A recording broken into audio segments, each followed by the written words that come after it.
अस्सलाम वालेकुम। आज की कहानी का नाम है जालिम बादशाह। कहानी शुरू करने से पहले मेरी आपसे दरख्वास्त है कि हमारे चैनल को सब्सक्राइब कर दें और साथ वाले बेल के आइकन को दबा दें ताकि लेटेस्ट आने वाली वीडियो आप तक पहुंच सके। किसी मुल्क पर एक बादशाह हुकूमत करता था। वो बादशाह नहायत जालिम था और उसकी रियाया उससे बहुत तंग थी। जालिम बादशाह शिकार का बहुत शौकीन था। वो रोजाना जंगल में शिकार खेलने जाता था। उसके चंद दरबारी और सिपाही भी उसके साथ जाया करते थे। एक दफा वो जालिम बादशाह शिकार के लिए जंगल में गया और अपने घोड़े को इतना तेज दौड़ाया कि वो अपने साथियों से आगे निकल गया। इस तरह वो अपने हमराहियों से बिछड़ गया। जब उसने अपने साथियों को तलाश करने की कोशिश की तो नाकाम रहा। इतने में शाम हो गई, अंधेरा फैलने लगा। अंधेरे में रास्ता देखना मुश्किल हो गया तो वो करीब के एक गांव में जा पहुंचा। गांव वाले बादशाह को ना पहचान सके क्योंकि सारे दिन के सफर ने उसका हुलिया बिगाड़ दिया था। वो रात गुजारने के लिए गांव में ठहर गया। वहां उसने एक अजीब सा मंजर देखा। एक देहाती बहुत मोटा ताजा और सेहतमंद गधा लिए जा रहा था, मगर देहाती के हाथ में एक मोटी और लंबी सी हड्डी थी। वो इस हड्डी से अपने गधे को पीटता जा रहा था। बादशाह ने यह नज़ारा देखा तो उसे देहाती पर बहुत गुस्सा आया। देहाती शख्स बेरहमी से बेचारे गधे को पीट रहा था। उस तरह गरीब गधे को पीट रहा था जैसे गधा जानदार ही ना हो, जिंदा की बजाय मसनूई गधा हो। बादशाह पहले गुस्से से दांत पीसता रहा, फिर गजबनाक होकर देहाती से बोला, बेवकूफ आदमी, ठहरो, मेरी बात सुनो, इसे मत मारो। बेवकूफ मैं नहीं, यह गधा है जनाब, देहाती ने तेजी से बोला। वो तो ठीक है, गधे होते ही बेवकूफ हैं, वरना इन्हें गधा क्यों कहा जाए। लेकिन तुम इसे पीट कर साबित कर रहे हो कि तुम भी इसकी तरह गधे हो, क्योंकि किसी बेज़ुबान को मारना बेकानूनी है। अरे जालिम, तूने तो जुल्म की इंतहा कर दी है, बादशाह ने गुस्से के लहजे में कहा। अगर खुदा ने तुझे ताकतवर बनाया है, तुझे इख्तियार है, तो इसका मतलब ये नहीं कि तूने बेज़ुबान जानवरों पर जुल्म करता रह फिरे। इस बेरहमी और जुल्म से बाज आ। देहाती बादशाह को नहीं जानता था। उसे बादशाह की नसीहत बहुत बुरी महसूस हुई। उसने बादशाह को डांटा और गुस्से से बादशाह को घूरता हुआ कहने लगा, तुम मेरे मामले में टांग ना उड़ा। बेवकूफ, मैं इस गधे पर जुल्म नहीं कर रहा और ना वजह के बगैर इसे पीट रहा हूँ, बल्कि इसमें भी हिकमत है जिसकी तुझे खबर नहीं और ना तू जान सकता है। तेरे जैसे बेखबर को क्या पता कुदरत ने किसकी किस्मत अच्छी बनाई है और इसमें क्या राज पोशीदा है, और अगर किस्मत बुरी बनाई है तो इसमें क्या मसला है। तुम तो शक्ल से ही बेवकूफ लगते हो। खामोश रह बादजुबान, बादशाह गजबनाक होकर दारा।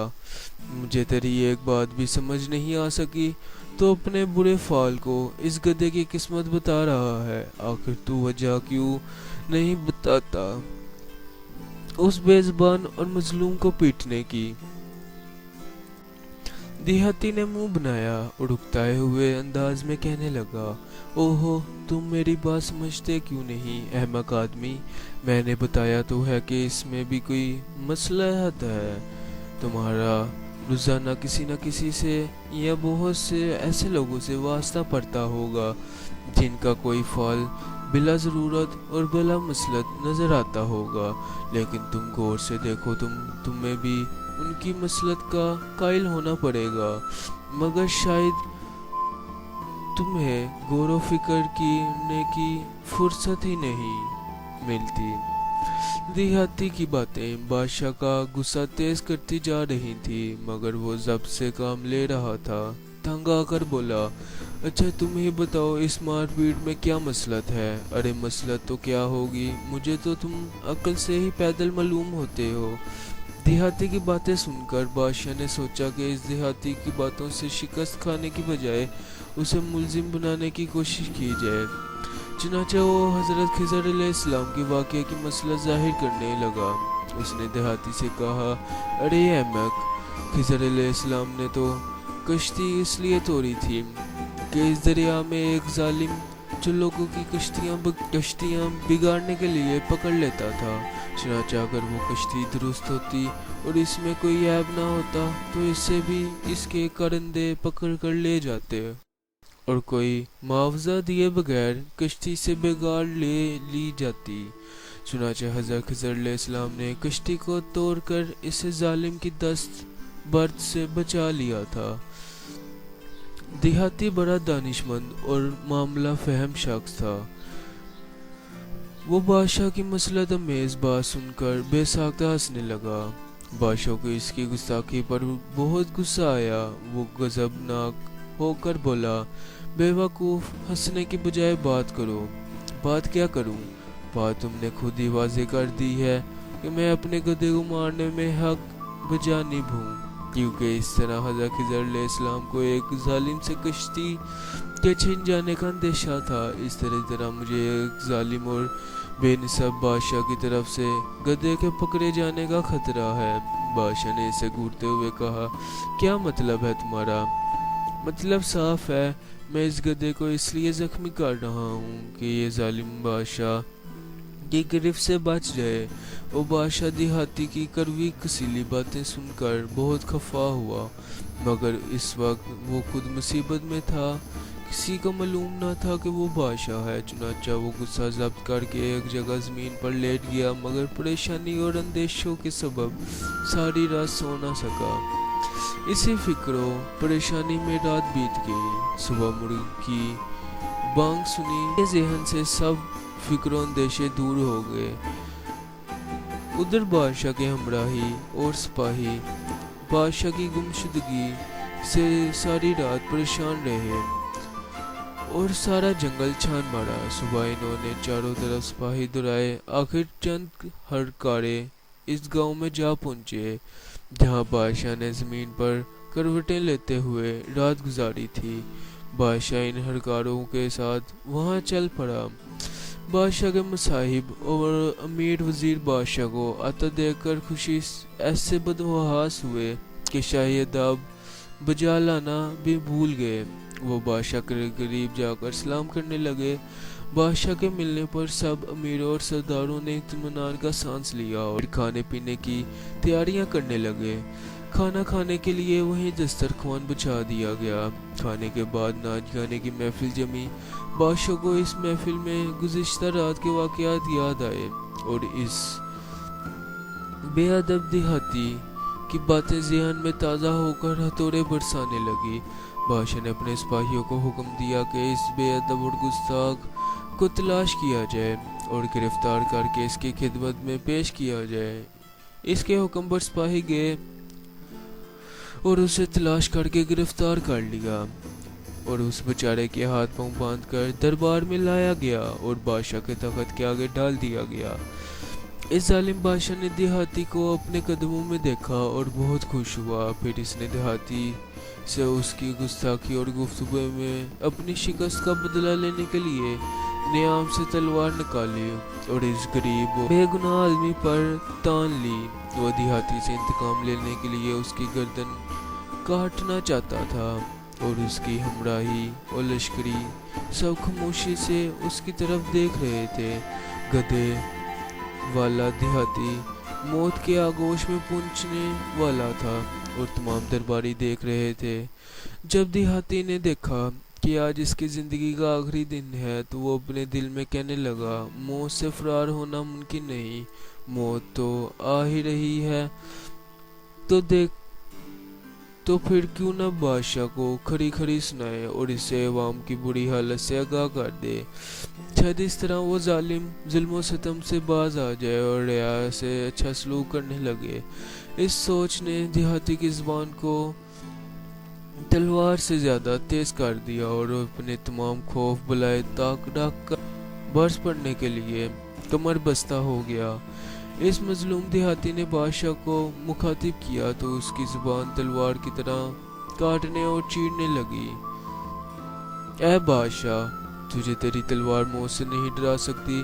मौत तो हक वालों के लिए सुकून नेक कलब का बाइस बनती है कि इसके बाद अब्दी जिंदगी शुरू हो जाती है और वही असल जिंदगी है। ये अपने अपने ईमान की बात है। तेरे नज़दीक सबसे बड़ी सज़ा यही है जो तू मुझे देना चाहता है, और मेरे नज़दीक ये सियादत की बात है कि मैं बेखता बेजुर्म तुम्हारे हाथों मारा जाऊं, क्योंकि तुम जालिम के हाथों कत्ल होने वाला मजलूम शहीद होता है। देहाती उस वक्त बड़ी जुर्रत बेबाकी से किसी ऐसे शख्स की मौत बोल रहा था जो बहुत से दुश्मनों में तन्हा गिर जाए और इस महूम उम्मीद पर अपने तरकश का आखिरी तीर भी चला दे कि शायद वो बच निकले, मैं कामयाब हो जाए। लोग हैरत से आंखें फाड़े देहाती को देख रहे थे और दिल ही दिल में उसकी जुर्रत मर्दानगी की तारीफ कर रहे थे। देहाती बादशाह की आंखों में आंखें डाले बड़े बेखौफ लहजे में कह रहा था, अलीजा, मुझे यकीन है कि जो रात कब्र में आनी है वो गांव में नहीं आ सकती। तुम चाहो भी तो इसे तब्दील नहीं कर सकते। क्या मतलब है तुम्हारा गुस्ताख बेअदब गंवार? बादशाह ने कड़क कर कर कहा। मतलब ये है हजूर, मुझे मौत का कोई खौफ नहीं, इसलिए मैं सच्ची बात कहने से नहीं रुक सकता। देहाती ने मुस्कुराते हुए जवाब दिया, तुझे मालूम होना चाहिए कि तेरा जुल्म और सितम सारी दुनिया में मशहूर हो चुका है, मगर तेरे खौफ से लोग तेरे सामने जुबान नहीं खोलते और खामोशी से तेरा ज्यादती बर्दाश्त करते हुए दिल में तुझे बुरा भला कहते हैं और बददुआएं देते हैं। मगर मैं चूंकि अब तेरे हाथों जिंदगी की बोझ से निजात पाने वाला हूँ, इसलिए मौत बेखौफ है।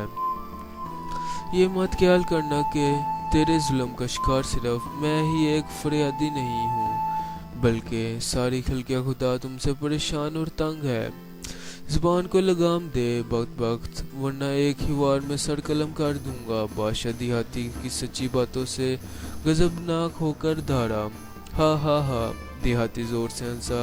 बादशाह सलामत मुझे बेशक कत्ल कर दें, खुदा की मखलूक में से तू एक आदमी को कत्ल देगा तो इससे कोई फर्क ना पड़ेगा, मगर मेरे मरने से तुझे कोई फायदा नहीं पहुंचेगा, क्योंकि मेरे कत्ल के बाद फरियाद करने वाले और भी मजलूम तेरे सामने आ जाएंगे। इतनी बड़ी खलकत है, आखिर तू किस किस को कत्ल करेगा, किस किस की जुबान बंद करेगा? क्या इससे ये बेहतर नहीं कि तू ही जुल्म से बाज आ जाए? इससे क्या होगा? बादशाह बड़े दरबार में नदामत महसूस करते हुए बोला, देख, इस तरह ना तू तेरा जुल्म व सितम रहेगा और ना ही कोई फरियाद करने वाला होगा। अगर मेरी तनकीद और सच्ची बातें तुझे दुख हुआ है तो क्यों ना तू इस बात को ख़त्म कर दे जो इस दुख और तनकीद का सबब है, और वो बात मौज तेरा जुल्म सितम और तकब्बुर है। देहाती गधे वाले की बातों से बादशाह को अपनी कोताहियों का एहसास हो गया। इसने देहाती को नसीहत कबूल करते हुए उसे सच्चा और हक तस्लीम करके आज़ाद कर दिया और अवाम से नरमी और शफकत का सलूक करने लगा। आज का सबक, अगर खुदा ने तुझे ताकत और मर्तबा अता किया है तो ये अल्लाह की नेमत है। उस नेमत से मखलूक खुदा को फ़ायदा पहुंचा और किसी पर जुल्म ना कर, वरना खुदा तुझसे ये नेमत वापस लेकर तुझे किसी ऐसे ताकतवर का महकूम बना देगा और तुझसे वही सलूक करेगा जो तू अपनी ताकत से दूसरों के साथ करता है। जालिम का अंजाम बुरा होता है और मुजलमों की आहें उसे बर्बाद कर देती है।